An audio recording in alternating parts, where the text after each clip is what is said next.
Што е сега плик? У пликот може да стане и ништо да не ставиш. Едно време се носеше, купуваше, сега нема. Сега стави го пликчето, ама што има у него?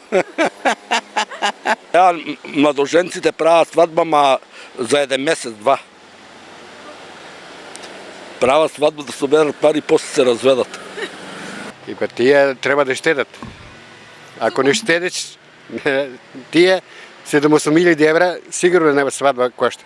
Луксус ли е денес да се прави свадба и ефтино ли е да се биде гостин? Облека, шминка, фризура, подарок. И за гостите свадбата значи дополнителен трошок. Но сосема друга приказна е кога свадбата треба да се направи. Ресторан, музика, декорации и сите останати трошоци ја дигаат цената. Колку чини денеска да се биде гостин, а колку да се направи свадба? Мислам дека поскапо беше пред 10 години него ли сега. Ако е близка рода не бива, мора да отидеш.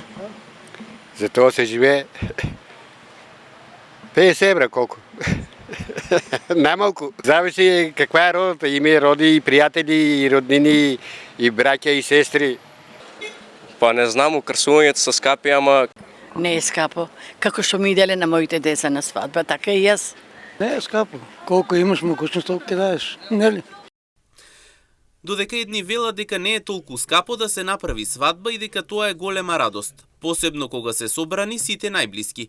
Други велат дека свадбите чинат многу, но сепак мора да се направи, бидејќи таков е адетот и редот овде. Скапо е. Скапо е. Платиш порција. Скапо е, скапо е. Тоа е нешто најубаво. Секој да си исчека, да си жени, да си мажи, да си исчекам за внучето. Ако не штедиш, тие 7.000 евра сигурно нема свадба кошта. Најмалку мислам. У овие услови. Направи, или ќе се позајме. Инаку граѓаните додаваат дека денеска и бројот на гости е помал. Се канат најблиските и луѓето со кои навистина се знаат и дружат, а некако порано свадбата да биде место каде што првпат ќе се запознаат со некого.